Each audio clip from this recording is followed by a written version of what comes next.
Doma Sports Talk, worldwide, with some news from the world of boxing. So y'all know what time it is. You ain't in a rush to get concussed, baby. Now, before we get to the main subject, right? We'll talk about some of the things that happened over the weekend. We had a few fights. You had a little fight in the 115-pound division. You always will know a guy named Carlos Cuadras, right? Because he's been in fights with Rungvisai, with your boy Gonzalez, and there's another one up there too. I keep forgetting his name right now, who Gonzalez is about to fight, right? So those are kind of the names. So Cuadras is right up there, Carlos Cuadras, and he's about 33 years old. Now he had a fight against a young up and comer. I think he was about 10-0. The guy Jesse Rodriguez, but he was a late replacement. So you thinking Cuadras is going to win the fight? Now I'm watching a whole lot of highlights of this fight, and Rodriguez actually beat Cuadras. That was an upset. And he beat him convincingly. The score is 117-110 twice and 115-112. When you're the guy that's not the main attraction or the A side, and you get scores that lopsided, then you really won that fight. Now, Cuadras was throwing some nice body shots, and he was in the fight. But Jesse Rodriguez actually beat him. So this is somebody you better keep your eye on now. I'm here just your boy, what's his name? Eddie Hearn. He promotes this guy, I think, and he was saying that he's going to move him quick because he's like probably 11 or 12-0 now. But if you can beat Cuadras that convincingly, there's no reason to slow this guy down. So that's somebody to keep your eye on, right? Let's move to something else that happened, right? I'm gonna go to the men first. Your boy Chris Eubank Jr. also had a win over the weekend. And Chris Eubank Jr. beat your boy Leon Williams, who I kind of like. I couldn't go for Leon Williams when he fought against Demetrius Andrade or Chris Eubank Jr. because I like those guys a lot. But Leon Williams, I like his style. I think he's better than probably what his record is saying. But Leon Williams is not bad. I think he's pretty athletic, can punch. Got pretty good skills. But when he fights against the very best, there's some different.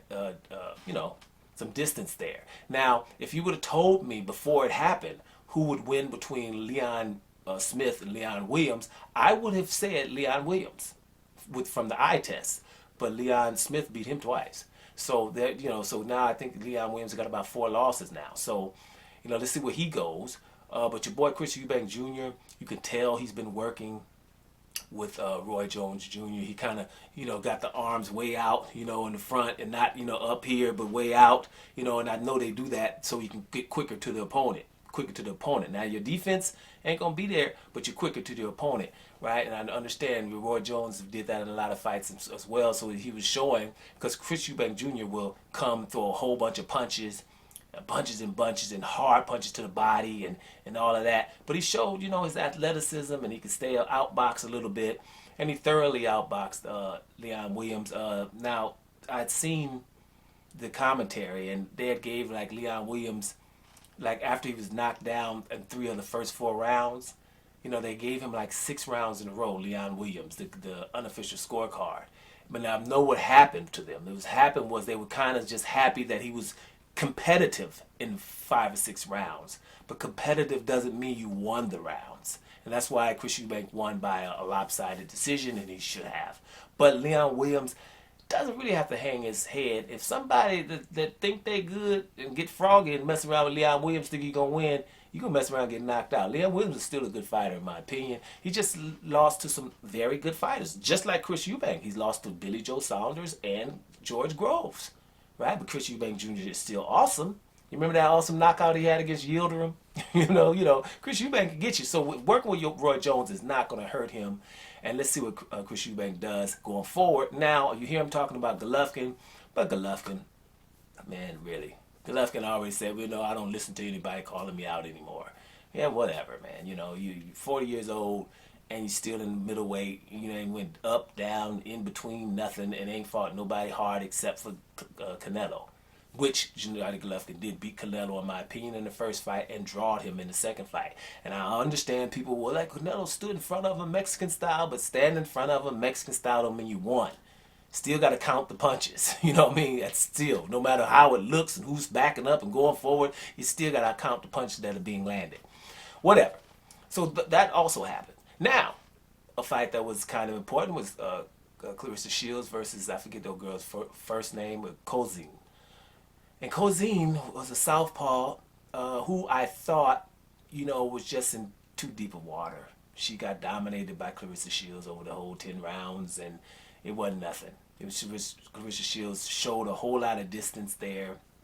Couldn't get her out of there, but she had her hurt multiple times, and you saw, it was a lot of distance in between there. Now Cozen was like 24-0 with a draw, and she didn't, she was totally outclassed here, right? But the good thing about this is that we're still on course for probably the biggest fight of the year, men or women, would be Claressa Shields versus Savannah Marshall. Now Savannah Marshall has to fight on March 12th, I think it is, and after that, then it's going to be on between her and Claressa Shields. I think this is a Leonard versus Hearns type fight for the women. It's going to be the biggest fight of the year, period, if they happen. I think Savannah Marshall has what it takes to make that fight a damn good fight, and I think it's a 50-50 affair. Knowing, and that to say that is already damn near blasphemous, that another woman is a 50-50 affair with Claressa Shields, who has multiple belts, undisputed in 2 divisions, 2 gold medals, world championship medals, and she's not losing to anybody. And I love her swagger. Don't be coming up talking smack to Claressa Shields. She's gonna get with you, right? Now, after the fight, Savannah Marshall was there, and they had to talk smack. Savannah Marshall is out of her element. I know she understands that she has to, she has to talk this fight up. I don't think Savannah Marshall would want to do that, but she has to. I can remember back in the day when I used to be on stage and stuff, and I'd have to perform, but I don't really want to, right? But you would have to perform, first of all, because you're getting paid. So, you get out of your element, but you don't really want to be in the middle all the damn time. And I think Savannah Marshall would rather just not say nothing to come in the ring and beat everybody up.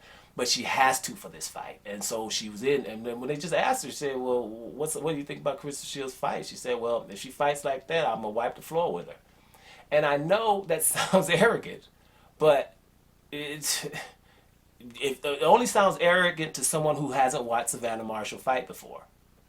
Because if you have, that doesn't sound outlandish. It really doesn't. That's how good Savannah Marshall is, in my opinion. But this would be a fight. If Claressa Shields beats her like she beat the rest of these girls, then get out her face forever. And quote, don't be having no question marks behind it no more either. If she does that. Ain't no question about it, because people, you say, oh, she's the GOAT, but don't really believe it. If she beats Savannah Marshall like that with distance in any kind of way, then it ain't nothing with GOAT. Now, let's see if that happens. Claressa Shields also says to her, like, listen, your belt is mine that I just gave up, right? You really don't never have any belts. You've been fighting just as long as me. And I'm decorated and you're not, which is also a good point. But it's going to lead up to a good fight. Guys, keep your eye on that fight. It will be the fight of the year. All this other stuff popping off, whatever. Right? All we got in the men's is, Jamel Charlo versus Cantano. Right? Castano. That's it. Right? As far as the men go, as far as undisputed. You know what I'm saying? We got a couple of, we got Spence and your boy here, who's Spence about to fight? Ugas, unification, but it's not really too much to look forward to, you know what I'm saying? Now, who else fought on the weekend? I think that's about it. But anyway, let's move to this. First, we'll move to Tyson Fury said Anthony Joshua would get knocked out by Deontay Wilder in 3 rounds. Right? Yeah, I agree. I don't think we got to really talk too long about that. I mean, the anti-Joshua fans are going to be like, no, that wouldn't happen and this and that. I agree, right? Now, this Deontay Wilder right now and this Anthony Joshua, I think they both will have punch resistance problems for different reasons. Anthony Joshua always had punch resistance problems. I think he is the Amir Khan of the heavyweights. But Deontay Wilder, after that dent in his head, messing around with Tyson Fury and not taking him to court, and now I think Deontay Wilder will have a punch resistance issue. That's why I'm not really in a hurry to see him fight, because I'm not sure we're going to ever see the Deontay Wilder we used to. It's just the way it is, right? I don't think a dent in the head in boxing is going to be something where you're going to still be able to take punches, but we will see, right? We will see. Now, speaking of Anthony Joshua, right? Now, I get on him. Right? Used to like him, but that Deontay Wilder versus Anthony Joshua not getting an undisputed fight, and just the way he was doing it and stuff, and kept moving the goalposts and all that, I didn't appreciate that. Instead of just saying, I ain't ready for Deontay Wilder yet. It's been said from heavyweights, Joe Joyce's trainer, Abel Sanchez, straight up said he's not ready for Luis Ortiz. That could have said that, and I would be a Joshua fan. If Joshua said, well, I'm going to hold off on your boy Deontay Wilder, that right hand. I'm going to hold off on that, but I'm going to get to him in a while. Then I'll be a Joshua fan. But don't come in here acting like, we have two people, and you can always tell who it is who doesn't want to fight if you just pay attention and you don't care who you like, right? But so that irks me, right? And then Anthony Joshua always got to fight at home, always in England, always like, man, go somewhere else and beat up somebody, would you?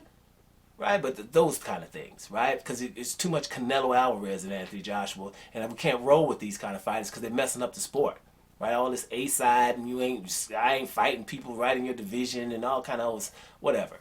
But anyway, Anthony Joshua is going to fight Oleksandr Usyk now, for sure, in March or April. And I don't know why Eddie Hearn said March or April, because it's going to be April. You ain't fighting. March is in a few weeks. And Anthony Joshua ain't about to step in the ring in no damn March against Usyk.